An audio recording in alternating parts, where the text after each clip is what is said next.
Ration బియ్యం కాకినాడకు నలుమూలల నుంచి ఎలా చేరుకుంటున్నాయి? ఎవరు తరలిస్తున్నారు? ఎక్కడి నుంచి తరలిస్తున్నారు? ఏ గోదాముల నుంచి మిల్లుకు వెళ్లి పాలిష్ చేసుకుని ఏ కంపెనీల ద్వారా నౌకల్లో విదేశాలకు తరలిపోతున్నాయి?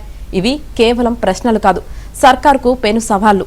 ఈ సవాళ్లకు సిట్ సమాధానం ఇవ్వనుంది.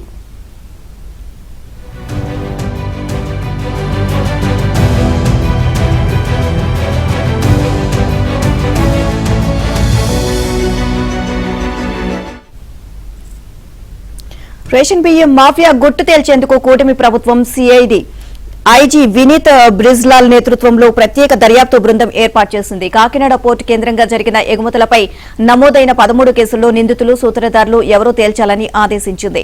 ప్రతి 15 రోజులకు ఒకసారి దర్యాప్తు పురోగతిపై నివేదిక ఇవ్వాలని సూచించింది.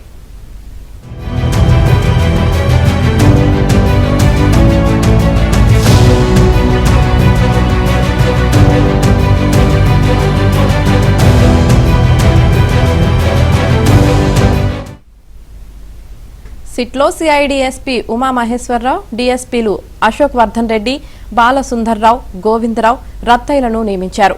మిల్లర్లు, ఎగుమతిదారులు, నాయకులతో వ్యవస్థీకృత నేరంగా తయారైన ఈ చైన్ లింక్ నెట్వర్క్ను పూర్తిగా తెగ్గొట్టాలని ఆదేశాలు జారీ చేశారు.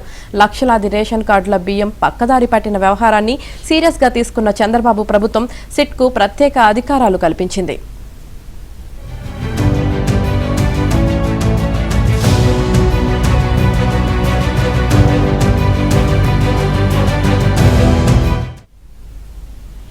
గత వైసీపీ ప్రభుత్వంలో అక్రమార్కులు రేషన్ బియ్యాన్ని పెద్ద ఎత్తున విదేశాలకు అక్రమ రవాణా చేసి వేల కోట్లు సొమ్ము చేసుకున్నారు. ఇటీవల పవన్ కళ్యాణ్ కాకినాడ పోర్టుకు వెళ్లి నౌకను సీజ్ చేయాలని ఆదేశించడంతో రేషన్ మాఫియా అంశం చర్చనీయాంశమైంది.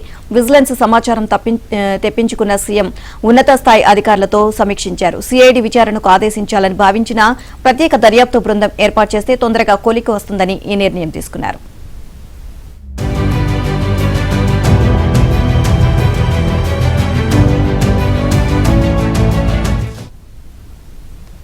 సమర్థుడైన అధికారిగా పేరున్న ఐజీ వినీత్ బ్రిజ్లాల్ నేతృత్వంలో సిట్ ఏర్పాటు చేశారు. కాగా బియ్యం అక్రమ ఎగుమతులపై నిగ్గు తేల్చాలంటే సిఐడి, పోలీసులతో పాటు సివిల్ సప్లై, రెవెన్యూ అధికారులు కూడా సిట్ బృందంలో ఉంటే బాగుంటుందనే అభిప్రాయాలు వినిపిస్తున్నాయి.